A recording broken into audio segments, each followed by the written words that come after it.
최근에 들어서 개봉되는 영화들을 보면 영웅에 관한 이야기들이 참 많습니다. 예전에는 영웅 그러면 슈퍼맨, 원더우먼. 김영순 집사님 원더우먼 알아요? 알아요? 신세대구나. 600만 불의 사나이 알아요? 어떻게 알지? 600만 불의 사나이를? 뭐 그런 정도였는데 요즘에 나오는 영웅들을 보면은요, 이 슈퍼맨 정도가 아니라 초특급 울트라 슈퍼맨 뭐 다 갖다 붙여야 됩니다. 어벤져스에 나오는 사람들, 판타스틱에 나오는 영화들을 보면 상상을 초월하는 영웅들을 만들어냅니다. 어떤 능력을 가진 사람이 자기가 가진 그 능력을 개인의 이익을 위해 사용하지 않고 이웃을 위해서, 어려움을 당하는 사람들을 위해서 온전히 자신을 희생하는 그런 사람들을 가리켜서 우리는 영웅이라고 합니다. 그런 초능력은, 영화에 나오는 초능력은 없다 할지라도 오늘 우리 주위에는 그런 영웅들이 참 많이 있습니다. 며칠 전에도 어린 학생들이 타고 있던 통학버스가 주차 브레이크가 풀리면서 언덕을 굴러 내려가는 것을 맨몸으로 막아서 그 차를 세운 사람도 있습니다. 넘어지면서 갈비뼈도 다치고 그랬다고 하는데, 자신의 몸을 돌보지 않고 어려움 속에 빠진 사람들을 위해서 온몸을 내던지는 사람들, 영웅이라고 불러 마땅하지요. 화재 현장에 연기 속에서 갑자기 나타나 불길에 갇힌 사람들을 구하는 소방관들이나 구조대원들, 영웅이라고 부르기에 합당합니다. 친구 목사님 중에 자전거를 참 좋아하는 목사님이 있어요. 자전거 타는 걸 아주 좋아하시는데, 요즘 자전거 도로가 전국적으로 많이 있어서 자전거를 타고 자전거 도로만 따라서 다니면 전국을 일주를 한답니다. 이렇게 또 다니면서 도장 찍는 것도 있어요. 가는 곳곳마다 도장을 다 찍어가지고 또 인증샷 올리면 그게 또 무슨 훈장처럼 되는, 아주 되게 이렇게 명예롭게 생각하는 그런 분들도 있던데, 이분이 그 자전거를 아주 많이 열심히 탑니다. 이른 새벽에 자전거를 타면 그 강변도로를, 강을 따라서 주로 이 자전거 도로가 많다 보니까 안개를 헤치면서 자전거 타는 재미가 아주 좋다고 합니다. 한 번은 이른 새벽에 자전거를 타고 강변을 따라 달리고 있는데 갑자기 안개가 자욱해지더랍니다. 바로 눈앞이 보이지 않을 정도로 안개가 자욱한데, 늘 자전거를 타고 다니던 그런 길이니까 아주 여유롭게 자전거를 타고 가던 중에 갑자기 맞은편에서 나온 자전거와 충돌을 해버렸습니다. 정면 충돌을 한 거예요. 넘어지면서 머리도 부딪히고 다리도 다치고 움직일 수가 없는 거예요. 간신히 119로 전화를 하기는 했는데, 지금 내가 안개가 너무 자욱하니까 위치를 정확하게 설명할 수가 없는 거예요. 전화를 하고서는 구조대가 오기를 기다리는데 안개가 점점 더 짙어져 가고, 지금 내가 어디쯤 있는지 위치도 모르겠고, 머리를 다쳤는데 피는 계속 흐르고, 어떻게 좀 일어서 보려고 하니까 다리가 부러졌는지 덜렁덜렁거리고, 꼼짝도 못하고 있다가 문득 무슨 생각을 했느냐, 이러다가 사람이 죽을 수도 있겠구나, 이러다가 내가 죽는 거 아닌가, 두려움이 확 밀려오는데, 안개 속에서 헬멧을 쓴 한 사람이 불쑥 나타나더니 하는 말이, 아니 여기서 뭐 하는 겁니까? 하고 물어보더라는 구조대원이. 119 구조대원이 핸드폰 위치 추적을 통해서 이 목사님이 쓰러져 있는 위치를 찾아가지고 찾아왔어요. 그리고는 와서 하시는 첫 마디가, 아니 지금 여기서 뭐 하고 있는 겁니까? 다쳐갖고 누워 있는데. 그 말이 얼마나 반갑고 얼마나 고마웠던지 50이 넘어간 목사님이 그냥 왕 하고 울어버렸대요. 위치 추적을 통해서 자기를 찾아와준 이 구조대원이 너무 고마워서. 위치 추적을 하지 않아도 우리가 있는 곳을 아시고 우리의 형편을 아시고 우리의 기도에 응답하시는 하나님의 음성을 듣는 은혜가 여러분 모두에게 이 시간 충만하게 임하시기를 축원합니다. 몇 년 전에 전북 진안에 있는 용담댐 상류에 있는 어떤 집으로 수련회를 간 적이 있었습니다. 아침 일찍 일어나서 그날 일정을 준비를 하고 있는데 거실 창문을 통해서 보이는 용담댐에 물 한 개가 아른아른하게 피어오르는 것이 보였어요. 나도 모르게 그 안개에 이끌려서 댐 주변을 한참을 걸었습니다. 안개가 자욱하게 꼈는데 그 안개를 헤치고 걷다 보면 어느 순간에는 훅 하고 밀려와서 제 뺨을 어루만지기도 하고, 안개를 마치 솜 같아요. 눈앞에 바로 뽀얗게 있는데 손으로 이렇게 내면서 만져보려고 하면 있는 것 같기도 하고 없는 것 같기도 하고, 손가락 사이로 흘러내리는 그 안개 속을 한참 걸으면서 주님과 많은 대화를 나누었습니다. 마음에 쌓여있는 아픔과 고민들을 털어놓으면 안개 속에서 귓가에 속삭여주기도 하시고, 또 흐르는 안개 속에서 우리 주님의 손길이 뺨을 어루만져 주기도 하시고 흐르는 눈물도 씻어 주셨습니다. 그 뒤로 안개를 보면 그 안개 속을 걸으면서 주님과 깊은 대화를 나누고 싶은데 인천에는 안개가 그렇게 제대로 끼는 날이 별로 없어요. 얼마 전에 안개가 좀 자욱하게 끼었길래 새벽 예배를 마치고 나가다가 보니까 안개가 끼어서 한번 걸어봐야지 하고 승기천 쪽으로 나가니까 남동공단 공해 냄새가 얼마나 심각한지 머리가 찌끈찌끈 아파서 기도는커녕 아무것도 못하겠어요. 그래서 그냥 들어와 버리고 말았습니다. 안개가 없는 게 참 많이 아쉬워요. 안개는 대기 중 상대 습도가 과포화될 때 대기 중에 응결핵에 물방울이 응결되어 작은 물방울 또는 얼음 알갱이가 형성되어서 가시거리가 1km 이하인 상태. 안개를 이렇게 설명하면 되게 재미가 없지요. 안개는 그냥 낭만적으로 표현을 해야 됩니다. 바람과 함께 흐르듯이 우리에게 다가왔다가 멀어지는 그런 안개.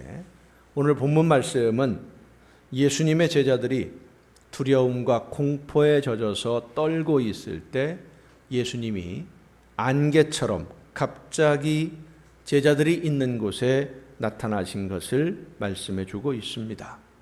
본문의 상황을 보면 제자들이 한 곳에 모여서 두려워 떨고 있습니다. 왜냐하면 그들이 믿고 따르던 예수님이 십자가에서 처형을 당했기 때문입니다. 예수님과 함께 예루살렘 성에 제자들이 입성을 할 때 나귀를 타신 예수님을 모든 사람들이 다 환영을 했습니다. 환호를 했어요. 예수님이 가시는 길에 겉옷을 벗어서 펴는 그런 사람들도 있었고, 예수님이 타신 나귀가 걷는 길은 종려나무가지로 뒤덮였었습니다. 예수님을 모시고 예루살렘 성에 들어가는 제자들, 세상 눈에 보일 게 없는 거예요. 이제는 모든 것을 다 가질 수 있는, 모든 것을 다 할 수 있는 그런 자리에 이제는 설 수 있게 되었다. 예수님이 권력을 장악할 것인데 두려울 게 없습니다. 그래서 그동안 억눌려서 하지 못했던 말들, 억울한 마음들, 권력에 대한 분노, 가진 자들에 대한 분노 다 터져나왔어요. 세상이 다 바뀔 것 같았습니다. 사실 예수님이 권력을 잡으면 제자들이 좀 권력자들에게 심하게 말을 했다고 하더라도 다 덮어질 거라고 봤습니다. 왜냐하면 이제 그 권력이 우리 차지가 될 거니까. 그런데 예수님이 예루살렘에 들어간 지 며칠 지나지 않아서 그만 허무하게 죽고 만 겁니다. 권력과 힘이 있는 사람들이 자신들의 권위에 도전하는 예수님을 죽음으로 몰고 갔습니다. 제자들이 두려움에 빠지는 것이 당연합니다. 예수님을 믿고 말을 막 했는데, 하고 싶은 말 다 했는데, 심지어는 권력자들을 향해서 두려워하지도 않고 할 말 다 했는데 예수님이 한 번 저항도 제대로 못하고 그냥 죽었어요. 풍랑이 일렁이는 바다를 걸으시던 예수님의 능력은 어디로 사라졌는지, 풍랑을 잔잔하게 하시던 예수님의 그 능력은 어디에 있는지, 죽은 나사로를 살리시던 그 능력은 언제 사용하려고 숨겨두셨는지 한번 제대로 반항도 못 해보고 제자들이 보기에는 평범한 사람들처럼 매를 맞고 십자가에서 죽으신 겁니다. 그리고 이제 그 모든 뒷감당은 제자들에게 남겨졌어요. 세상 무서운 줄 모르고 기세등등했던 제자들이 이제는 호랑이가 무서워 숨는 강아지처럼 꼭꼭 숨어버릴 수밖에 없는 바로 그런 현실입니다. 안식 후 첫날 저녁이라고 하는 것은 예수님이 부활하신 바로 그날을 말합니다. 예수님이 부활하신 날 저녁에, 그날 새벽에 무덤을 찾아갔던 여인들로부터 예수님의 무덤이 비었다는 소식도 제자들은 들었습니다. 그리고 제자들 중에 베드로도 무덤에 가서 무덤이 비었다는 것을 확인도 했어요. 그리고 어떤 여인들은 무덤만 비인 것이 아니라 분명히 죽었던, 그래서 장례식을 치루었던 예수님이 다시 살아나셨고 그 부활하신 예수님을 만났다라는 이야기도 들었습니다. 그래도 제자들은 두려웠어요. 예수님을 죽음으로 몰고 간 유대인들이 어떤 보복을 할지 모르기 때문입니다. 예수님이 살아계시는 동안에는 예수님이 기적을 행하시고 죽은 사람도 살리고 하니까 또 많은 사람들이 예수님의 말씀을 듣고 따르니까 어떻게 하지 못하고 숨죽이고 있었던 대제사장들, 바리새인들, 서기관들, 이런 사람들이 눈에 가시 같은 예수님의 제자들을 그대로 둘 리가 없습니다. 그래서 두려운 거예요.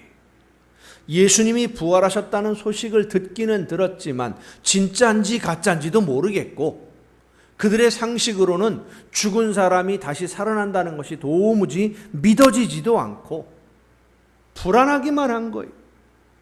그래서 한 곳에 모여서 문을 잠궈 놓고 앞으로 우리가 어떻게 해야 되겠냐 대책을 논의하는데 무슨 대책이 있을 수 있겠습니까?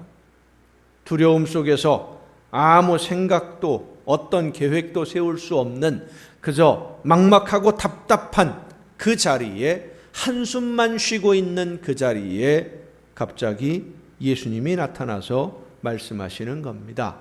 너희에게 평강이 있을지어다. 자욱한 안개 속에서 소리도 없이 기척도 없이 갑자기 나타난 것처럼 그렇게 예수님이 나타나셨어요.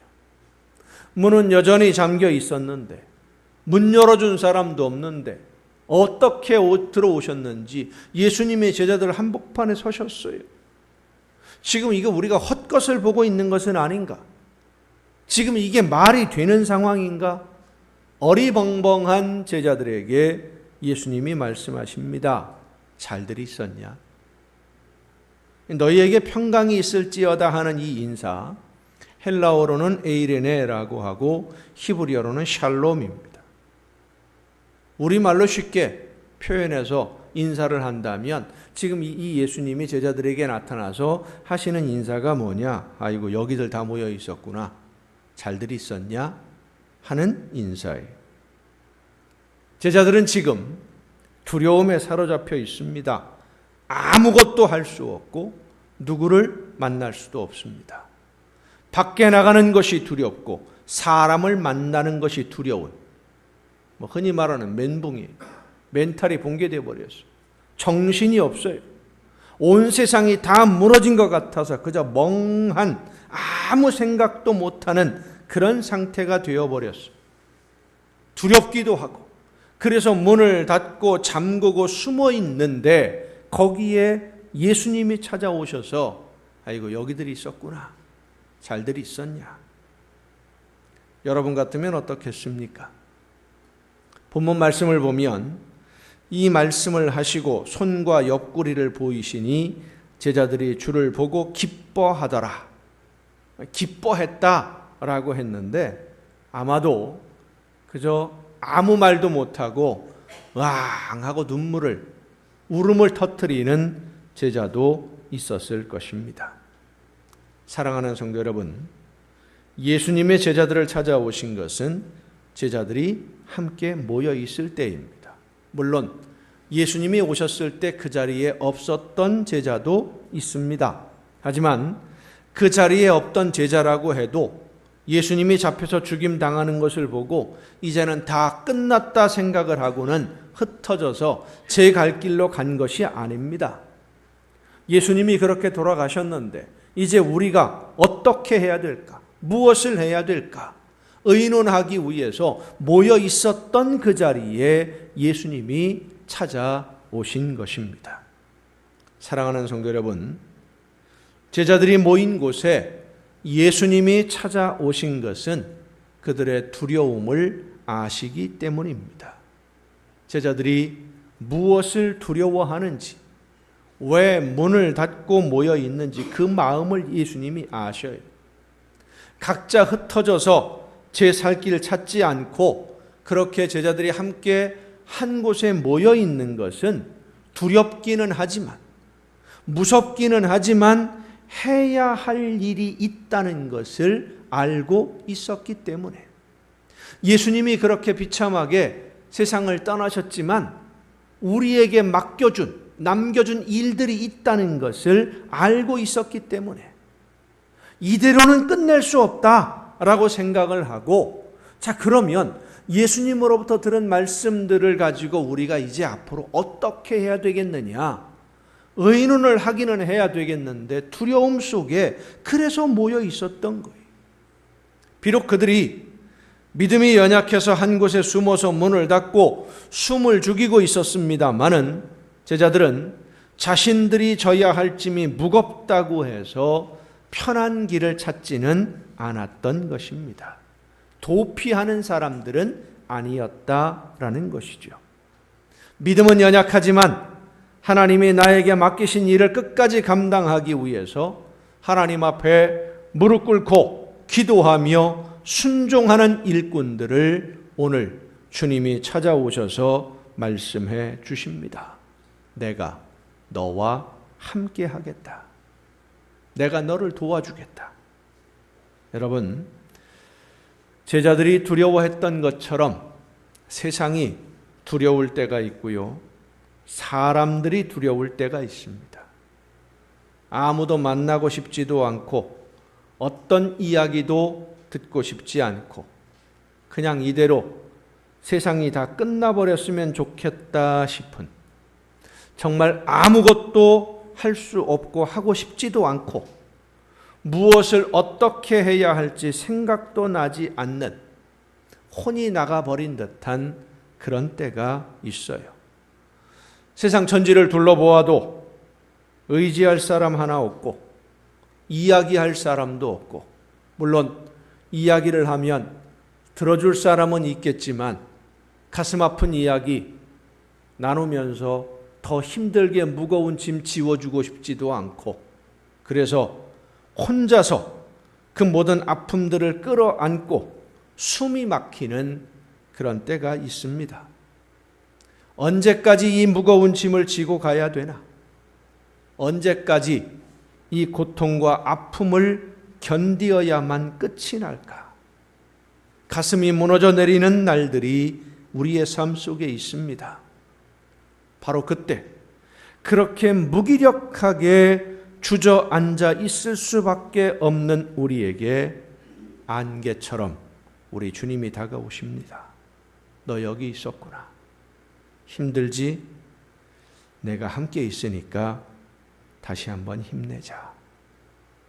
오늘도 무거운 짐을 지고 가는 우리를 찾아오셔서 위로하시고 힘을 주시는 주님을 만나는 여러분 모두가 될 수 있기를 간절히 바랍니다. 주님이 우리를 찾아오시는 것은 우리가 하나님이 맡기신 일들을 위해서 하나님의 뜻대로 순종하며 살아보려고 최선을 다할 때입니다. 사실 하나님의 말씀을 듣고 그 말씀을 따라 순종하려고 하면 두렵기도 하고 너무 어렵다라는 생각이 들 때가 많이 있어요. 복음을 전해야 된다라는 것을 누구나 다 알고 있습니다마는 막상 누군가를 만나서 예수님을 믿으라고 전하려고 하면 입이 잘 안 열려요.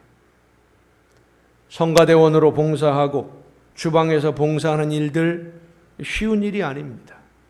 그래서 힘이 들기도 하고 때로는 짐이 무거워서 이제 그만두고 싶다라는 생각이 들 때도 있을 수 있습니다.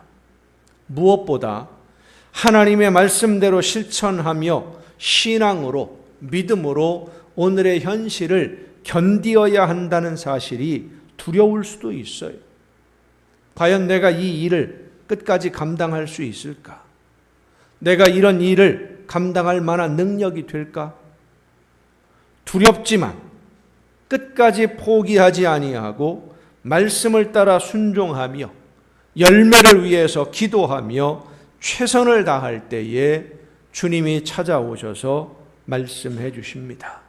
내가 도와줄 테니까 나와 같이 한번 해보자. 내가 너와 함께 해주겠다. 가나안 땅을 눈앞에 두고 모세가 세상을 떠나면서 여호수아에게는 가나안을 점령해야 한다는 무거운 짐이 지워졌을 때에 여호수아는 두려웠습니다. 여호수아서를 보면 요단강을 눈앞에 두고 건너가지 못하고 그냥 머물러 있어요. 하나님이 내가 너와 함께 한다 말씀해 주셨는데도 그 음성을 듣고도 머물러 있어요. 그때 하나님이 여호수아에게 다시 한번 말씀하십니다. 두려워하지 말라. 내가 너와 함께 함이니라. 그렇습니다. 두렵지만 나에게 맡겨주신 사명을 감당할 때에 우리 주님이 함께해 주시는 줄로 믿습니다. 힘들지만 기쁨으로 충성할 때에 주님이 능력으로 함께해 주십니다. 어렵지만 감사함으로 순종할 때 우리 주님이 찾아오셔서 힘을 주시는 줄로 믿으시기를 바랍니다. 우리가 사명을 감당하는 것을 두려워하고 또 그것이 힘들어서 어려워서 머뭇거리고 있을 때 주님께서 우리를 찾아오시는 것은 예수님이 먼저 그 경험을 하셨기 때문이에요.